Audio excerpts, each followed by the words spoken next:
well, or something along those lines. So give it up for Venkat as well. Oh, yeah.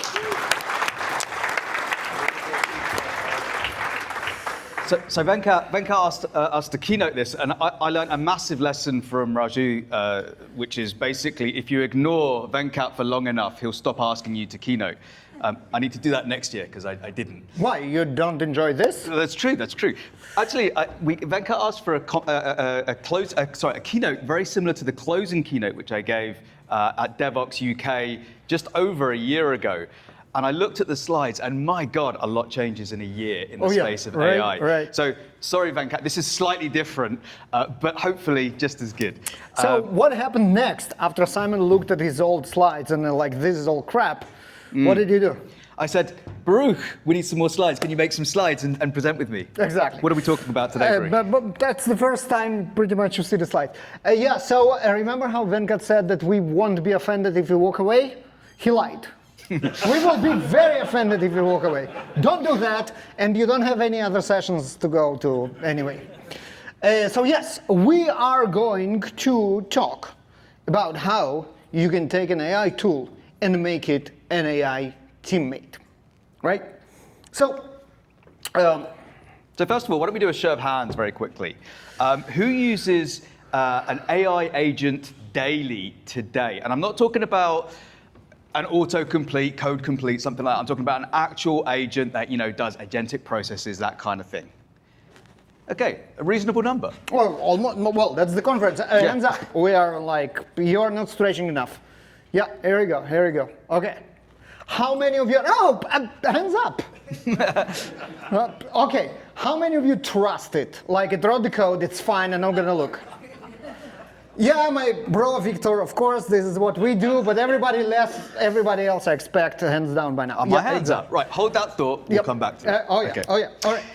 So, the wonderful Ben Galbraith, I don't know if folks know Ben Galbraith, but he kind of shared a book with me, and that book was a literary history of word processing by an author called Matthew Kirschenbaum. It's good that we have it written down. I nailed it. I was worried about that word. Yeah.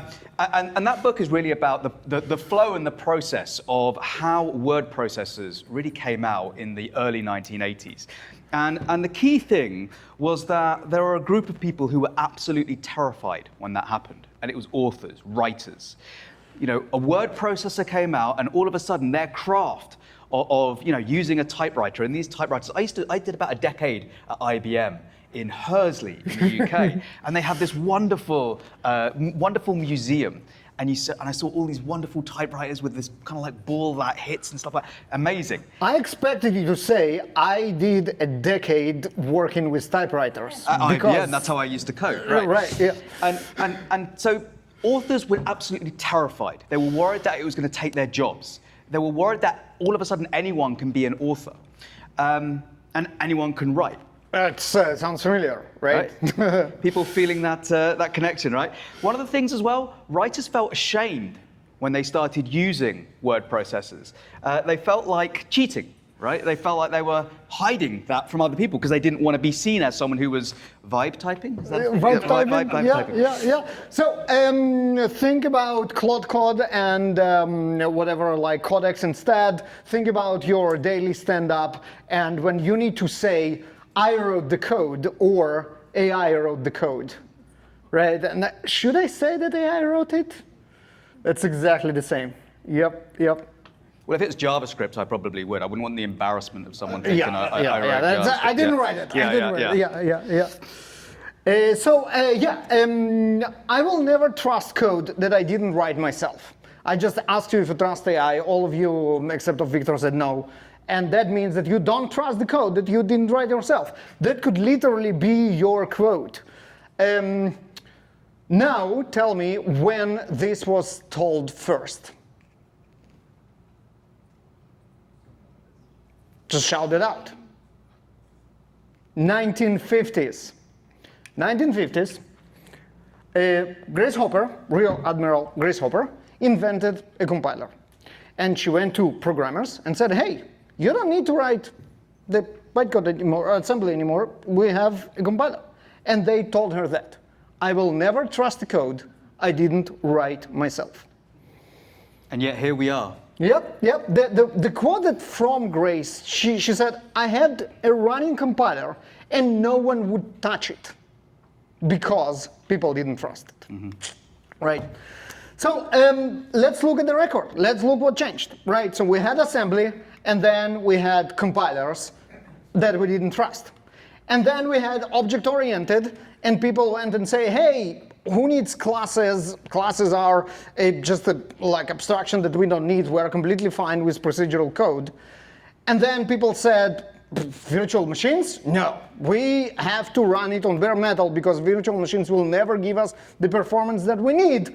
And then obviously there was cloud.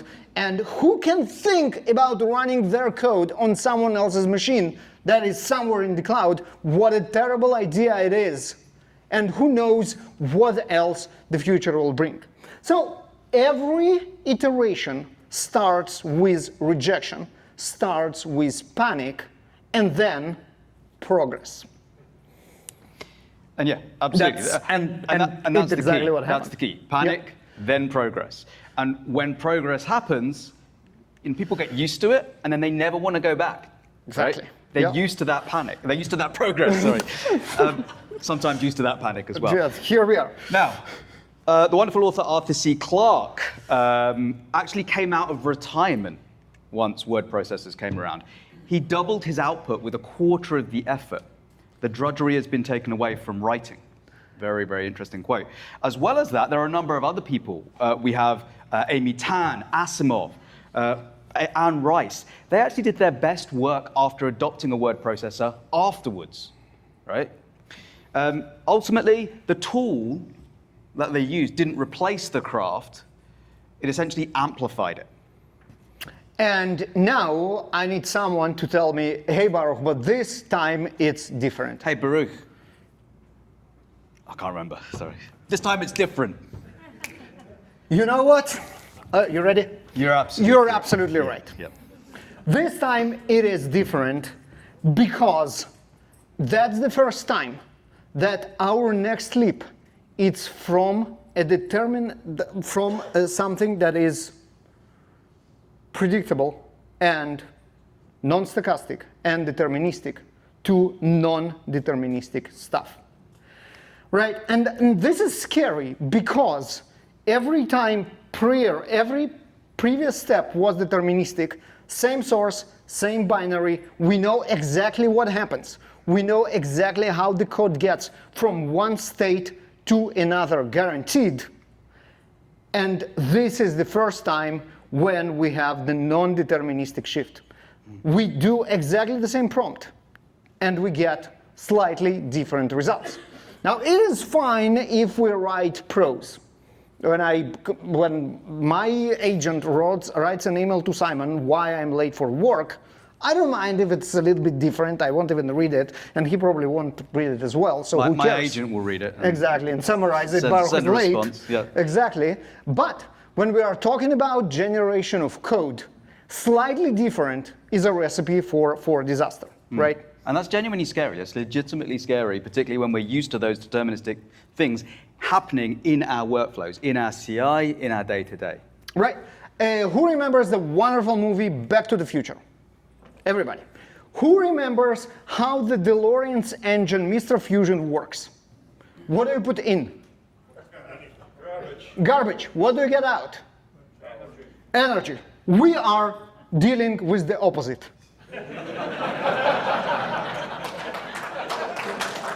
I told you it's my best joke. That is your best joke. Yeah, I did. No. You put a lot of effort and you a lot of time in, and you get garbage out. Now, here's the critical part. What does that mean for us? What does that mean for the people who are going to be using these tools? Why don't we start with a programmer in the early 50s who was essentially a punch card pusher. I think this was your first job, wasn't it? Yeah, first job. Yeah. Out of high school, yeah. Today, what do you call a programmer that does that? That does not exist. It doesn't exist. It doesn't exist. It doesn't exist. Machine replaced programmers. That's what they tell you. That happened in the 50s. Mm-hmm. Deterministic. It was deterministic. You have some input. You're absolutely guaranteed to get the output out, and you can test it. You can validate it. You know you're always going to get that. You don't need those people anymore. You don't need those people. Non-deterministic, though, you just can't compile and ship because you essentially don't know if, because of the non-determinism, you're going to get an answer that is good enough, that is acceptable. So what you need is someone with expertise to go ahead, look at the output, validate it, evaluate it, work with the agent, guide it and course correct it where it goes off. And yeah, the compiler replaced the punch card puncher programmers because we could trust the output of the compiler. With LLMs, it cannot replace the expert because, as you all noted here, except of Victor, you cannot trust it. Right? So, talking about expert programmers, who are we? This is expert programming, Simon Maple. Developer relations at Tesla, verified Java champion. You see, verified Java champion.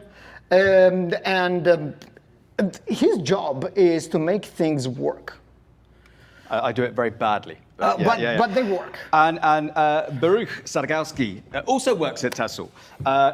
Java champion, also verified. Also verified. Also verified. Speciality, and you look way more fun than me. You actually look like a kind of like a circus kind of ring. Is it ringleader? Whatever it is. Yeah. Ringmaster. Yeah. Your speciality is a context sommelier. Yes. Certified level 3. Yeah, you have the certificate. In my office, of course. Right. Together, we are the unstoppable power of context engineering that we are going to talk about a lot today. Right. The most important slide of this talk is this. If you go to speaking.jbaruch, and thank you Switzerland for the domain, obviously, you will find there soon, after this talk, Venkat spoke about the speakers that don't put their slides up. You have 2 of those.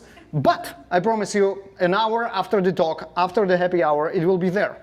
The slides will be there. The video that is recorded right now by Victor is going to be there. And most importantly, all the links to everything that we mentioned, including the book about text editing. Literally. Yes. The right. book. The QR code will take you to the page that I think does not exist. We'll fix it. Okay, let's get to it. So we talk about developer expertise and how that matters, how we as the experts matter more than ever. But we really need to understand, okay, going forward in the world of AI, what are we going to look like and what do we need to carry over across to that space? So we'll start off with first what it's not. Who remembers a thing way back in the 19-somethings called prompt engineering? Like 6 months ago. Yeah, was it 6 months ago in the 1980s? Prompt engineering. It was the skill of the century, Baruch. People would put these people on pedestals. They'd give them six-figure salaries. Absolutely. They'd be immense. Yeah, and the skill was like writing inclinations that will force the model to make no mistakes, basically. Yeah, right? absolutely. That was the skill. And actually, someone in our team, a lady called Macy Baker, she saw this post on LinkedIn very, very recently, and it said, if you ask an agent, or if you tell an agent that if you threaten an agent that another agent will review the code, it will write better code. No, seriously, and it's like blown up. Retweets, repost, comments, yes, it works. Everybody are getting like super excited about it. And talking of the energy to refute bullshit is what? Like 100 times more than it is to create it. But we thought, okay, let's test this. Let's actually write some evaluations and see whether or not this little, prompt hack actually works or not. So we tested it on Codex, Claude Code, Gemini, and built a bunch of evals to test this. We tested the code quality, the security, the correctness, token efficiency, and also the documentation. That it produces. Exactly, yeah. How was it? It was exactly the same. There wasn't a single difference between them. Nothing. Absolutely nothing. Nothing at all. And ultimately, there's a few reasons as to why. The big one. So there are basically 2 main reasons. The first is models are getting better. Yeah. The more models are getting better, the less bullshit they will take from you. Me? You. Prompt engineers in the crowd. And I'll tell you what, literally a year ago, I was providing sessions with prompt hacking. Right. And it's like you write this at the start, you write this at the end, and look, you it's actually getting get better. a result. No, it's not that it doesn't matter. It does, but now someone else is doing this for you, Yeah. and those are the agents. Yes. The agents are the middlemen between us and the model now, and they do a lot of that. They don't do stupid shit like threatening the model that another model will review it, but it will do a lot of setup that we would usually do instead of that. I was doing a podcast the other day with Logan Kilpatrick from, is he PM at Google DeepMind, I think now? And one of the things he said was, he was talking about AGI. And he said AGI won't be this incredible model that's unveiled. It'll be a product release. It will be a set of products that together feel like AGI. Yep. And for me, that's the difference that agents have brought in. It's like you haven't seen this like revolutionary next step compared to the value that an agent actually adds on top of the LLM. Yep. So Macy didn't just feel it. It wasn't anecdotal. She didn't just think, oh, this does feel like it's doing something. She actually proved it. And that was with kind of like structured, measurable, and reproducible evaluations. And here is a question for you. When you want to check something with the agents and with the model, how many of you actually do the same? How many of you have a systematic way to evaluate system output? Well, yeah, exactly. That's why Victor trusts it so much. Exactly, because he checked. Yeah. We haven't talked about this. Hashtag we haven't talked about this. Hashtag we haven't talked about that. Absolutely. And you will learn into more of the concept today, but throughout this conference, you will have a lot of this as well, right? So for the rest of us, at the moment, it's what we call vibes eval. We evaluate it based on vibes, right? It looks right, and then we ship it. We type, make no mistake, and we pray. And the validation is, trust me, bro, it looks okay. And the problem is that vibes don't scale, right? So I mentioned evals. So when I talk about evals, half of the room thinks that it's a fancy word for tests, and I just want to look smart. And the other half thinks that it's some kind of data science voodoo that you will never understand. So both of them you are right. I'm trying to look smarter than I am when I use the word eval, and it is a lot of data science voodoo in it, but you're also wrong, because it's a little bit like tests, and you can think in the same category, and it actually much simpler, the concept is much simpler than you might think. So, testing for deterministic code, you know exactly how it works, right? You have something that you assert, whether it's right or wrong. With deterministic systems, that doesn't work. Yeah, and the key is, if you think about a non-deterministic system, you put the same input in multiple times, you'll absolutely get a different answer. Like, getting the same answer is very, very unlikely. So you cannot assert it, really. You can't assert. You can't say yes or no. It needs judgment. And who does that judging? That's the key thing. You need repetition to essentially say, okay, over time, am I getting something which is acceptable or within my kind of acceptable range that this is okay? And that acceptable operating range, that provides good enough that allows you to say, yes, this eval is successful with this environment or not. So you have non-deterministic results that get assessed or judged by a non-deterministic judge, which obviously LLM does the judging itself, right? So you have two variables here that you cannot pinpoint and say, okay, this is green, this is red. Instead, you need to define a range, and then you need to repeat and see if there are enough results in the range to call it valid. Acceptable, yeah. Right, Yep. right. So, and here is the real transition from the prompt engineering that was never engineering, that was just like an inclinations, like make no mistakes stuff, and but another model will review your work, but make sure you put your best effort. That's not engineering, right? No artifact, no quality gates, no feedback loop, no reproducibility, nothing of that. So we actually need the opposite. We need a proven engineering technique rather than the kind of like a vibe wizarding. Vibe wizarding. Vibe wizarding. Yeah. Vibe visiting. On the left there. Yeah. So the transition is really to kind of like, form a number of ad hoc tools that essentially create this reliable sidekick, essentially, that does the engineering for you.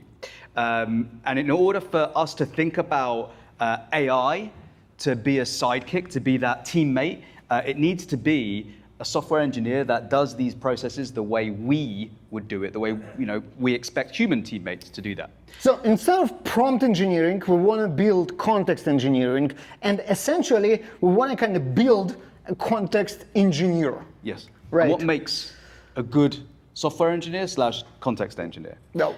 4 things that we put together as to what we believe are important going forward. The first one is real expertise. The ability to have that knowledge, have that specific domain knowledge, language knowledge, environment knowledge, that repeatable expertise as well. The second is being able to deliver quality, but also learn from what happens when things go wrong and add that feedback in a loop so that we continually learn from that. The third is consistency. It works today, it works in this environment. What about tomorrow in a different environment? Can we make sure we can enable consistency across the environments? And the fourth is a team player. It's no good just having an environment set up or one individual working well. How do we actually scale it? How do we actually roll it out to a team of AI agents that are teammates? Yep.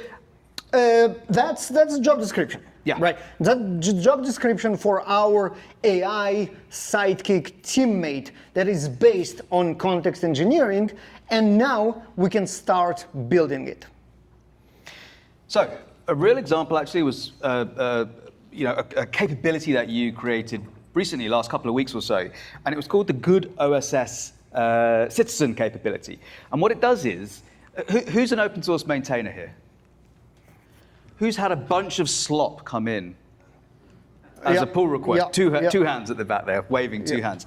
So there are a number of reasons why we might get annoyed at this. And the Good OSS Citizen capability makes sure that we adhere to things like the AI policies. It makes sure that it doesn't grab existing issues that have already been claimed and being worked on. It makes sure that the DCO has been signed and disclosures have been added and things like that.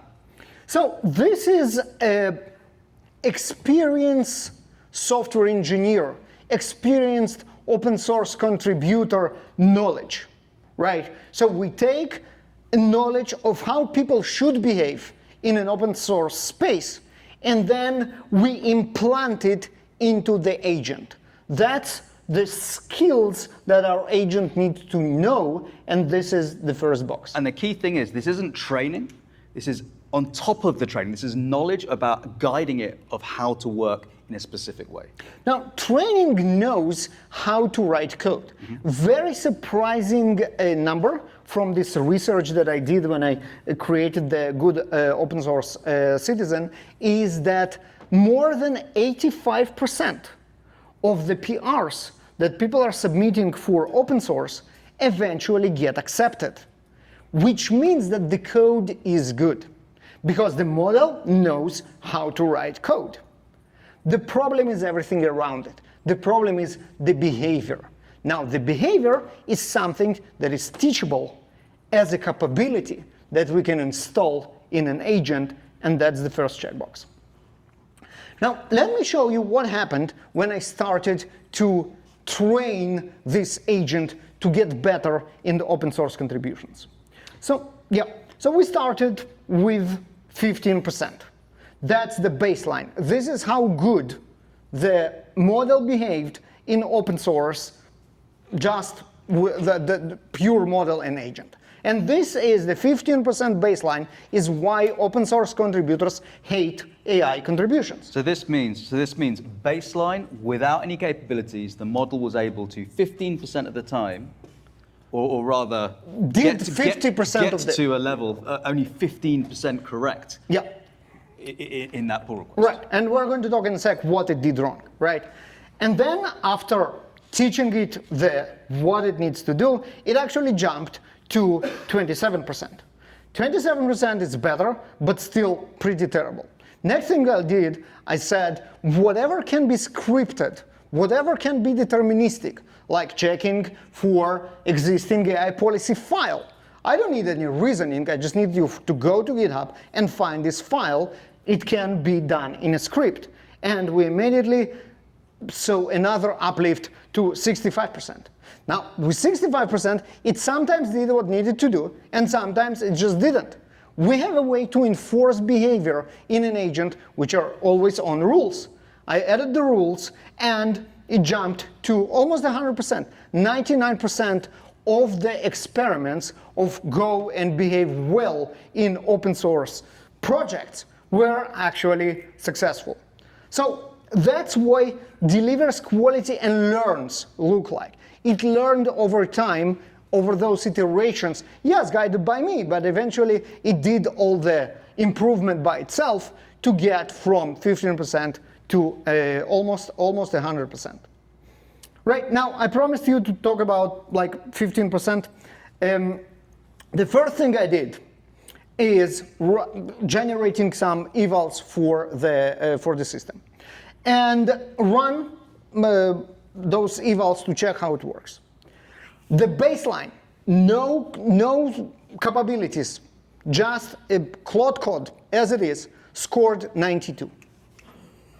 There are two options. The first is every open source maintainer in the world is wrong, and the contributions are amazing. The second option is something wrong with eval. Well, maintainers are very precious, so maybe, no, which was it? Something was wrong Something with the was eval. And what was wrong with the eval was that it actually told the model what to do. The eval was the rating scenarios were detailed enough that the model, which is smart enough, did the right thing by reading how it's going to be scored. This is called the bleeding. Again, I'm trying to look smart here, data science and stuff. The official term is bleeding. Maria told me. Yep. Yeah. And that's a real problem. Now, when I changed the criteria and said what we usually think about, this is the repo, it has issue number 2 open, go fix it, the baseline actually plummeted to 15%. And this is the real baseline of how it behaves without any instructions or any hints. The code was fine, it was the manners that needs to be taught. So the key thing here, I think, is Baruch was able to jump that behavior, the eval, from 15% to 99%. Yep. When you think about what changed, the model was the same, the agent was the same, the prompts were the same. Essentially, what changed? So what we did is we added expertise, we measured quality, and we iterated. Every time we did something better. We add stuff, right? And essentially, that's the first two checkboxes that we mentioned about the engineer. The first one was the expertise. The second one was that quality, the iteration, the eval, the learning. Okay, stretching time. You ready? Okay. So we saw an example of a proof then. So an eval, which essentially showed prompt hacking wasn't needed. Who in this room still has prompt engineer in their LinkedIn profile? Anyone want it endorsed? I can endorse it. I'll do it for beers. Yeah. I mean, anyone? They have it. They're just ashamed. Honestly, no judgment. No judgment. It's fine. A little bit judgment. A little bit of judgment. Yeah. Okay. Yeah. But you know what? It's not too late. You can go now and change it on LinkedIn. It's fine. We'll pretend that it never happened. It's okay. Change it to context engineer, because this is really where the value is. So we've got 2 boxes checked. Yep. We're up to 99%. Good shape. Pretty good shape. What's next? Yep. My question is, okay, this is a very nice capability that we have right now. Will it keep performing tomorrow? I'm not going to change anything, but if I run it, the same evals, a week from now, a month from now, what will happen? There are 2 threats. First is delivery method. If I go the way that the industry working right now, and then just taking the skill file, slapping it on GitHub, and then letting other people just grab it, either directly or through gazillion of websites that actually just grab files from GitHub, it might very well be that if you use my skill that I changed, you will get new behavior without knowing it at all. And since all of you do vibe evals, you will never know. So that's really threat number one. And the key thing there is we need some way of being able to say, changes have been made, but I want to stay on my version. And so it's a case of versioning skills, versioning capabilities, so that we can essentially pin to make sure that we know what we're on. It's very predictable because we choose when we want to upgrade. It's just so we won't have our teammates get a brain transplant without us even knowing about it, basically. So, threat number 2 is that the model all of a sudden overnight dumbs down to save costs. I can't believe anyone would ever do that. Oh no. No. Oh no. Never happened, and will probably never happen. By the way, who Definitely. follows the drama in Anthropic issue tracker about exactly this topic right now?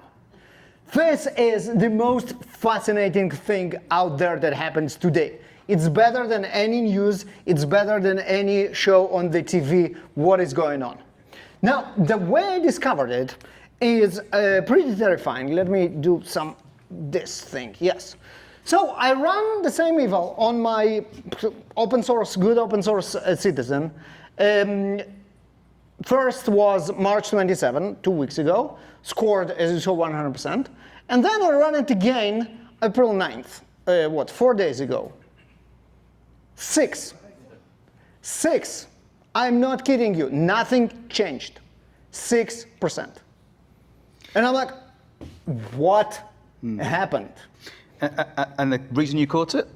The reason I caught it is because my evals run consistently. And the consistency isn't about doing the same thing with the same information. It's essentially about knowing when something has changed and adapting to that change. So what happened? I'll tell you what happened. Anthropic decided that I really, really want to save 12 cents. It was so important for me that I wouldn't mind degradation of 94% in quality because, 12 cents are 12 cents. Baruch, gas is expensive these days. 12 cents will go a long, long way. It's the opposite. It's the 12 opposite. cents will go much less way than a month ago. So yes, there is an explosive thread in Anthropic issue tracker about dumbing down of Claude Code. There is irrebuttable proof like this. This is a proof that no one can argue about how terrible Claude Code became in a matter of weeks. There are good version that worked, and then optimization happened, and now everybody hated. Who did vibe eval and actually noticed that Claude Code got significantly worse in the last month? Yep, that's vibe eval, but those are numbers coming to exactly the same conclusion. Consistency helped, even with that, right? So, the key to this really is to make sure that when we actually have our artifacts, they are versioned. When we have versioned artifacts, we can run regression tests on them, and that's what provides the consistency, which is the third checkpoint out of 4. Right, so now we are at 3. Now, the first version of my capability was installed on my machine. I had .claude directory in which I had rules and the process and the evals, and everything was there. I checked 3 of the boxes, and I think it's fine. But if I wanted to do that, I can't do it. You're just not a team player, Baruch. You see, there is an empty unassigned workstations right here. Yeah, that's me. Don't have a team players over AI team players over there. Yep. So the problem with the way it's structured to work right now, the way those tools promote of what you need to do is that you put it on your machine and it works on your machine. How many years passed since you heard this phrase, works on my machine, as a problem definition? I mean, we solved it. We solved it so long ago. And now it's back. It's not the code that works only on your machine. It's the agent that works on your own machine. But it's exactly the same problem. None of it transfers. So, another poll. Who shares context across teams, across individuals in your teams today? And that would be the one that you hold your hands up. Okay, that not a lot, like 3, 4 anyway, okay? Who does it not through Git? Yeah, exactly. Victor. You're Victor again. Of course. Yeah, and that's the big gap. You saw the jump in usage of Tessel? Yeah. Yep. Yeah, that's the big gap, right? I mean, most of you don't share context at all. And whoever does it, do it in a way that is very fragile because you rely on Git to get you something that actually should be versioned in an entire differently way than your source code, right? So, what do we do? Well, one of the really important things that happened, I think end of last year, was that the industry converged on this quite a bit. And who's heard of agent skills? Yeah. Agent skills. Agent skills. That's a standard. It's a standard that came out with Anthropic built it. Started with. And they've done a whole bunch more on top of that as well. So. Everybody now support it. Code, Windsurf, Cursor, Codex, everybody. All the big providers support skills. And the big thing that's kind of like happened more recently is these things called plugins. And a plugin is essentially this discrete artifact that can hold lots of different types of context, skills being one of those types. You could have rules, you could have docs, you could have commands even, or scripts. Scripts, exactly. Yep.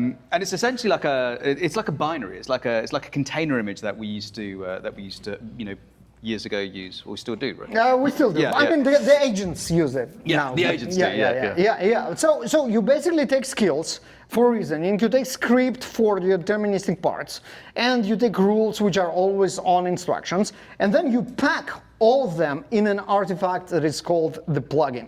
And this is a deployable context that you plug into your agents, and this is our fourth checkmark.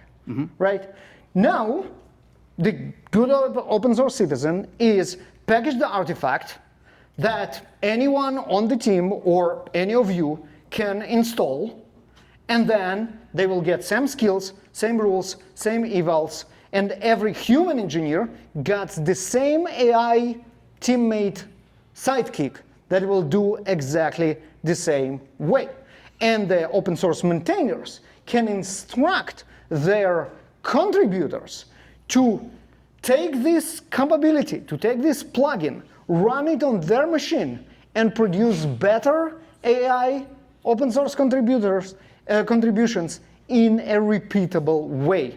And this is the team player that we needed, right? So that's all four, right? We have real expertise, which has been built up into skills and into plugins around that. We have the quality and learning through our evals and through the feedback and continuous improvement. We have the consistency of being able to run these evals over multiple days, identify when issues occur, and actually, hold on to versions as we need to, or bump versions to ensure we get consistency at the end. And it's that sharing of plugins, that sharing of skills and context, which is so important so that every AI agent can essentially be that team player and a predictable team player with all of that together. Right. And this slide has literally a raise of approval. And by now you can tell that those are the best slides that you ever saw in your life. And you want to download it and look at all the glory details because there are a lot. And as I mentioned, right after the happy hour, you will get it and you will be able to enjoy all the callouts, which are absolutely amazing. Yeah. So how can we use this teammate? So what can it do? I'll give you a really good example. This may cause a little bit of pain in your minds right now, but who's been woken up at 3 o'clock in the morning or around then straight away because of a pager? Right. On call. On call. 3 a.m. In the last month? Yep. In the last week? Oh, we're pretty happy right now. Yeah. No, nobody is in this room. No. But just to remind you, in case you forgot, this is how it works, right? There is a phone buzzing, pager duty, and you wake up and you try to get coffee and you really fail, and then you run and then you SSH into production, and then you try to diagnose what happens, and then you try to fix it, and then eventually you fix it, and then it's like the worst time, like around 5, that you need to go back to sleep, and your brain is buzzing and you can't go back to sleep. Yep. Imagine now everything that we just talked about, that AI agent as a playbook essentially, running as a skill. It's an incident playbook. It has that context plugin already installed. That teammate doesn't even have to wait for you to wake up. They can do a ton of the debugging. And essentially, there was a podcast episode that we did with Olivier Pomel, who is the CEO of Datadog. And he said in a large number of cases, by the time Datadog customers, wake up, there is already a hypothesis of what is wrong. And this is because they have actually a pretty good root cause analysis environment, whereby by the time someone's woken up, it already provides you with this set of data, set of reasons and suggestions of what potentially went wrong. So this is the dream, right? This is what we want to have. We want to have this teammate that will do the 3 a.m. work for us while we sleep. But of course, for that 3 a.m. peaceful sleep to continue, we need to get these agents in a space whereby they can do this work. We need that infrastructure, that process to be able to allow them to run like this. Which brings us to Ops. Ops means DevOps, and who is better to teach us about DevOps than the grandfather of DevOps, Patrick Dubois. Godfather, grandfather, but also grandfather. He's old. Yeah. But also grandfather and godfather, Patrick Dubois. So Patrick Dubois spoke at QCon London last 2 weeks ago, Wesley? 3 weeks ago. And he said this: I like to think in parallels. In 2009, I thought what is Ops was like Dev. In 2025, he thinks, what if context was like code? Absolutely, and DevOps really changed what developers did, what developers learned, the scope of which developers had control over. And context engineering really has that same pattern. And if Patrick's parallel holds, context needs what code got. And that is essentially a life cycle. It needs that ability, and actually, life cycle is one of those things that we've been building for decades, really, in software engineering. Things like source control, things like CI/CD pipelines, artifact repositories. You know a thing or two about them, right? Deployment pipelines. If we want context to work as an artifact, context needs to be held to the same high levels. Right. So here is the life cycle that DevSecOps gave us, and we'll see how we adapt. Right. So we have source control, which works for both code and context, because context is text, and text is great for source control. And then we have CI/CD, like tests. And of course, with context, we have evals that we spoke about. And then we have security scanning, which is the same discipline for both sides. Artifact repositories, context registries. We talk about how it is a discrete artifact that needs to be distributed. Here is this tool. And monitoring and observability, which is exactly the same thing. So basically, your SDLC, software delivery lifecycle, I managed, software delivery lifecycle for software is the same as for context. And again, quoting Patrick, software delivery lifecycle becomes context delivery lifecycle. And it's very, very important. Right. So it's absolutely the same tools, and people will be confused with them once again. If we look at a small part of it, the CI, the testing, we can actually compare what's going on between the two, right? So it's actually very, very similar to the kind of like unit test, integration test, system test. The quality pyramid. The quality pyramid. So we'll first of all start with what we would call a skill review. And a skill review is essentially looking at a skill MD file and saying, has this skill got high enough quality? Has it been written or built correctly? By just comparing to the spec. We compare, yeah, the best practices that Anthropic built out and blogged about, and it's really important to learn about those because essentially it's going to be equivalent of a Claude code or something like that that's going to be reading it. So does it hit that? The second is a skill eval, and this is even more important. The skill eval is essentially if I run this skill, this context, to perform a task, how much better is the agent with that skill versus without it? Does the agent perform better? If so, by how much? And which parts of those contexts is really doing well? Which parts need attention? This is essentially the integration test. And then finally, plugin evals. We don't run typically skills in isolation. You would run a plugin full of context and other skills. So we think we need plugin evals, which is run an eval across my environment and tell me how much better my execution is with those plugins. And that's like 15% to 99%, that's that. Exactly. That's a plugin as a whole. Multiple skills, with scripts, with rules, how it behaves. End-to-end testing, and that's our system test. Yep, exactly. Yay! So, one more. Who has, hands up, if you have a pipeline for your agent context today? Wow, that's pretty cool. Wow, this is. We expected to have one person on a balcony, and since we don't have a balcony, we didn't expect anyone. But there are hands up. Very nice. Very nice. The S in Claude Code stands for security. It does. It's like the Q in DevOps stands for quality. Slick, the company that Simon knows a thing or two about, just released a survey or a study that went through 4,000 skills and discovered that 36%, every third skill, have at least one security vulnerability flaw. Terrible stuff. Like what it was, prompt injection, keys hard-coded credentials, all those credentials, and this kind of stuff. But we don't want to scare you away. Wait a second. Well, I didn't finish scaring people away. Go on. The terrifying thing is that none of the traditional security scanning tools can find this stuff because those vulnerabilities are in prose. They are in text. They're not in code.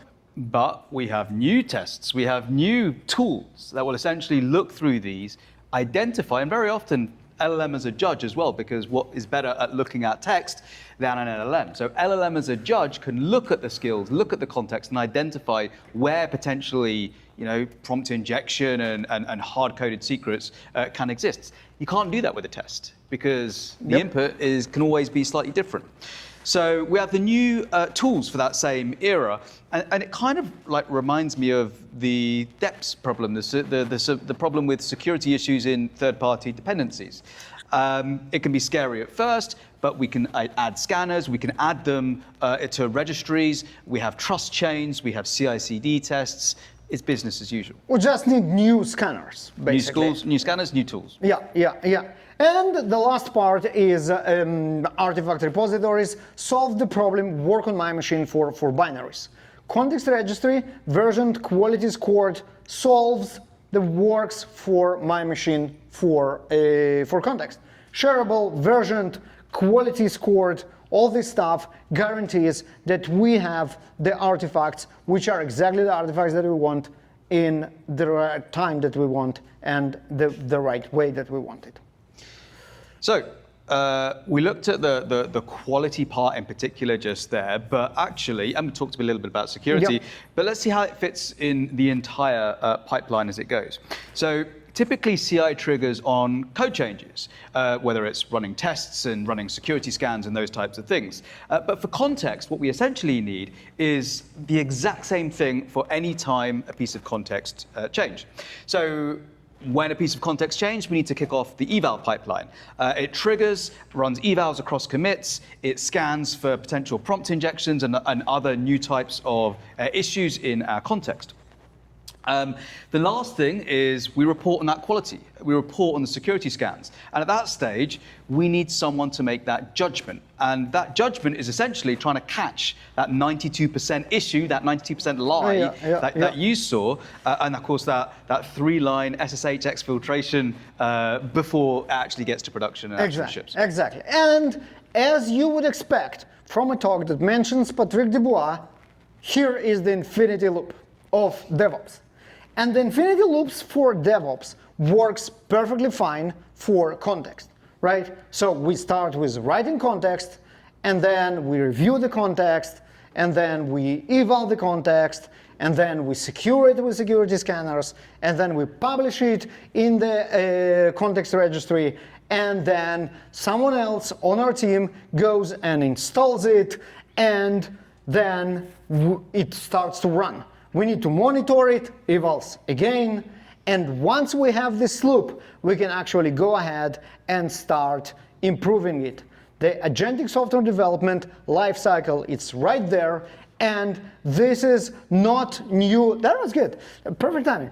That's not new patterns, that's the same familiar patterns, just with the new substrate, right? So, for our agent now to be our new teammate, essentially, we need it to be not that kind of tool that you pick up and put down as and when you have a problem. We want to be able to wake up and see what it did overnight. We want to be able to understand and look at every decision, based on its output and its logs. We want it to be there at 3 in the morning. But we need you to be there in the morning, and this is why your expertise is not going to be replaced, because you still need to review this stuff. So, going back to our discussion whether this change is scary or good, it's both, right? So, this time is different, it really is. Every previous leap was deterministic, just a better tool. A compiler, a VM, a cloud, but we have the leap to the non-deterministic, and the key point here, it can reason. Deterministic tools are tools because they cannot, right? And really, when we think about kind of real skills, the quality and the learning, the consistency in the team player. If we go back to the word processor piece that we talked about right at the start, the word processors amplified writers, but they never collaborated with writers. You never went to sleep one night and then you wake up the next morning and three kind of chapters have been written for you and you just have to review it. The key piece here is we are the expert. We continue to stay the expert, but we amplify the teammate to help us. And not just use tools, yes. Right? And back to Grace Hopper, she trusted the compiler when the entire generation refused, and she was right. And we did that leap again. The last one was, you're all very young, so I'll refer to the last one, cloud. We all decided that it's okay to trust our code to run on other people's machines. And we generally, more than not, were right. And now we need to do it again, and we need to trust our new teammate. So, real skills over prompt tricks. Specific, repeatable expertise. Quality and learning over vibes. So that's measuring, iterating, and improving based on that feedback. And consistency over one shot. Same artifact, same behavior every time, and alert if not, and know why. And then finally, and for me, one of the most important pieces is the team player over works on my machine. And that's the difference between manipulating a tool to do what you want and engineering a teammate, onboarding that agent to be a teammate. Okay, so today's Monday, you're on the conference, you stay here until Thursday, you rest on Friday. Next Monday, what do you do?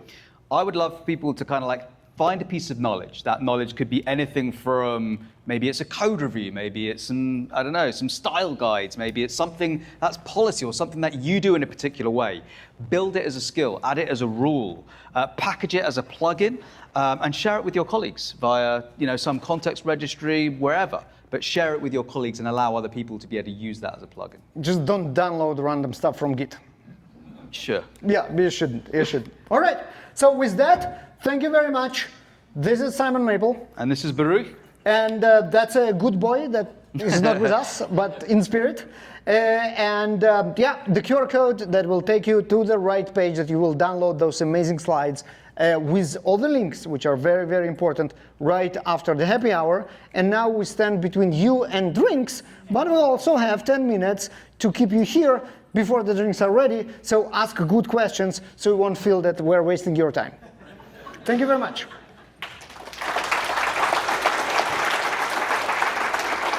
Questions? Yes.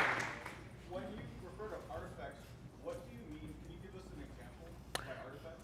Oh yeah, absolutely. The question is, literally, the question is, when we talk about artifacts, give me an example for an artifact. So we have an example of the artifact. The good open source citizen is an artifact. It has a context, which is discrete. It has number of skills, number of scripts, number of rules, all packaged as a plugin, which is like the new standards through all the models, and distributed from context registry. And you declare in your project, exactly like you did with NPM or Python or whatever, but obviously with Java and jars and Maven or Gradle, you declare, I want to use this artifact as my dependency.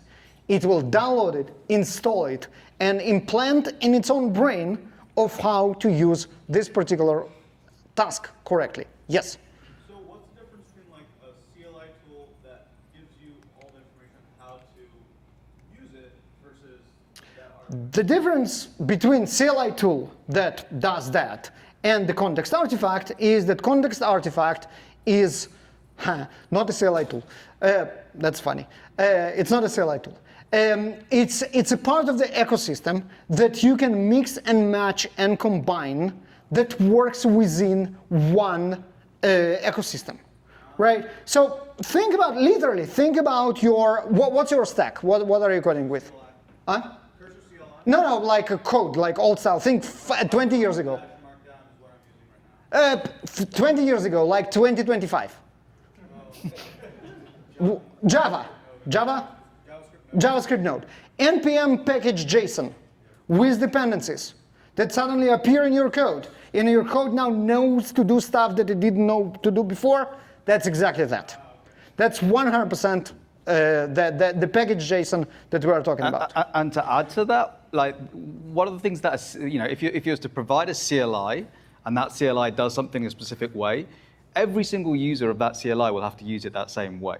And everyone is going to have a different environment, different pressures, different needs. If you think about someone who's working as an indie dev on an open source project versus someone who's working for a massive enterprise, they're going to have different needs, different policies, different requirements, and they shouldn't use that CLI in the same way. But with plugins or with context, you're able to actually build the context for the needs that the individual developer has at that time. Let's other people. We are right here. Happy hour. We'll talk like for the entire hour about that. But let's other people ask questions as well. Yeah. About the big 46, you introduced security engineering. Perhaps you could comment on actually doing cyber, if you will, throughout the product development cycle, as opposed to a one particular stage. You're doing it continuously. Could you comment on that? We have an expert in security right here. So yeah, absolutely. I think typically adding it into a CI flow, you have a gate. And that gate makes sure that anything that goes through your environment before it hits production has hit that gate. That's not saying that that's the only place you should have it, but it's probably one of the most important places because you're mandating it. Every developer can still run And like we gave the example of Sneak. You can run Sneak at the CLI and run it there. You can use Claude and say, LLM as a judge, here is a skill, and this skill will identify issues with other contexts and so forth. You can assess at the time a developer is building something, whether those types of issues, those types of vulnerabilities exist. You can do that, using security tools, running on a build, and then when you check in, it validates in the CI. So it's exactly the same as code. At the same points that you would test code for your security checks, you would test context in exactly the same way. You essentially treat it as code. You know what's fascinating, what I'm thinking right now? That we talk about shift left, and we shifted left our security from CI when code is checked to when code is written. That was the shift left. Now we are in the negative. We are securing the code that is not even written before it is written. The security checks that check our context artifacts come before this context artifact generate any code, which is, I think, very, very cool. And I did some work with Cisco on something that they built called CodeGuard. And we built some context, we built some skills that describe the security best practices. And one of the cool things with that skill is you can use it in a few ways. You can essentially use it as a means to guide the agent to write more secure code. And it's never going to be perfect, but it will do a far better job than without those guidelines. And then you can use it as part of a code review as well before you even get to much further. So you're actually going so far left. Again, it's guidance of the agent before it even creates the code, and then even maybe use a different agent to do your security check. You're using that same context to say, has this actually been done? You're double checking, was this actually followed, and make sure there aren't any kind of issues that have been. And it's not instead of all the guards, all the gates that we have in the normal pipelines. No. Once the code is written, we are going to check it with the security scanners that we already have today. Because the biggest problem of an LLM doing tests is it's non-deterministic. Exactly. So, and this is really hard because if you run a test today and then I run it again tomorrow and I get a different result, that's worse than having false positives, in my opinion. So it's really important just to say, I can catch this early by guiding and allowing my LLM to use best practices, but I will still absolutely use deterministic tests at every point of my pipeline. Yep. Once the code is written. Yep. Yes. So you described something pretty scary, I think, where Claude got dumber. Yep. What do you recommend for sort of protecting against or kind of mitigating that? Oh, that's a great question. So Claude Code got dumber, and again, so there are a couple of things that we can do. First, we definitely should enjoy the drama. I'm telling you that the reading of their issue tracker right now is the best thing you can do to entertain yourself. Now, second most critical part is to know that this actually happens. And this goes back to running the evals consistently and look for degradations. And the third is, unfortunately, at the moment, I don't think we have any good options. Because other agents, as most of us, I would say, agree, are a little bit behind Claude Code in terms of coding quality. And we kind of got used to this wonderful tool that we have. And I think a lot of people now asking the question, should we look on other agents? Should we try Codex? Should we try Gemini? And discover maybe that they are maybe not as great as Claude Code used to be, but actually better than whatever lobotomized version of Claude Code they have today. It's sad. And this is what we do.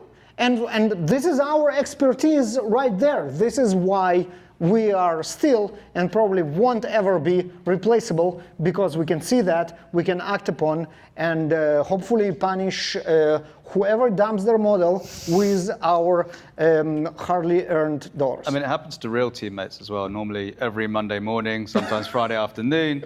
But I would say evals, that you can run evals across multiple models within a harness. You can run across multiple harnesses and identify, actually, my context in my environment, I can definitely see degradation on Claude Code. Let's try it. Let's move to Codex, or let's move to Gemini right now. And I think being familiar with multiple tools right now is actually not that it's pretty more seamless than most would think about switching from one to It's the also other. fun. Yeah, yeah. It's also fun. Yeah. This is why we do like what we do. Yes. Yep.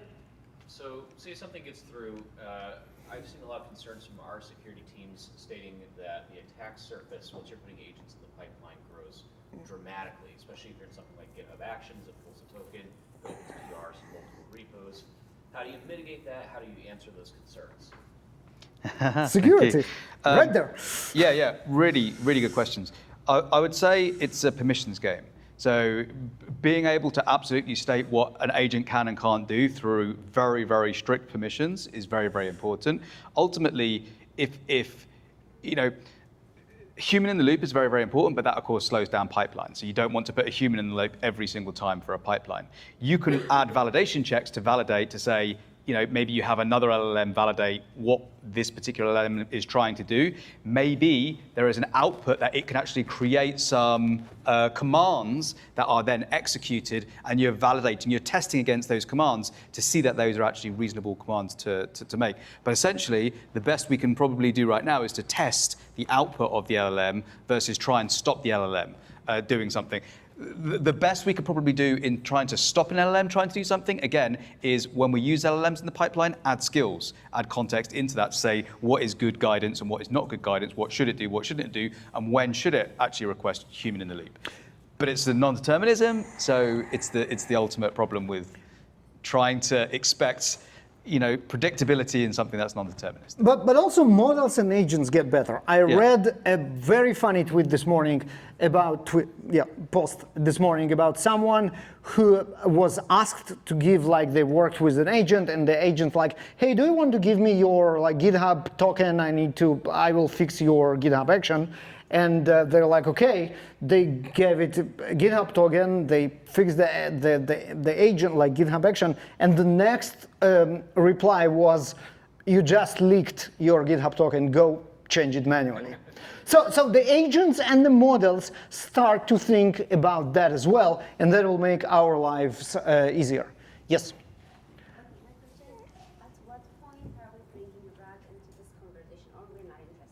Oh, that's a great question. The question is, where is RAG in all this conversation? Now, it wasn't on the slides because we went kind of a level above, I would say, the usage of those tools. But when we talk about those capabilities and those skills, they definitely use RAG and MCP and just normal and CLI and APIs and all those tools that are available to do better job. For the non-deterministic reasoning parts, RAG is a great tool, MCP is another one. For the scripts that we're going to use, that would be APIs and CLIs. So all those tools are what makes our context artifact smarter and do better at their job. So for example, again, good open source citizen uses the GitHub MCP when it tries to figure out what it should or should not do. Doesn't RAG or MCP in particular violate those versioning controls that we're advertising? That's another good question. Does the RAG or MCP violate the version control that we spoke about? And the question is yes, of course, as any external interaction. But that's, again, not different from anything else. If you have a code artifact that makes an outside call that can also behave differently, it will change what your artifact does, although it's the same version. That's not new. That's the reality. Yes? You said you're using LLMs for evals. How are you making sure that the evals are not being hallucinated? The most important thing when you run evals with LLMs is to run them multiple times. So if you run them multiple times and you can identify outliers from there, it's it reduces the chances of a hallucination being considered a part of the real answer. It's considered more of an outlier. So for some of the evals we would run 3 times, average the results. And different models as well. Yeah, and different models as well. So yeah, it's about, again, it's a numbers game with evals. Okay, now we really stand between you and drinks. Yeah. And that's unfair. So thank you very much.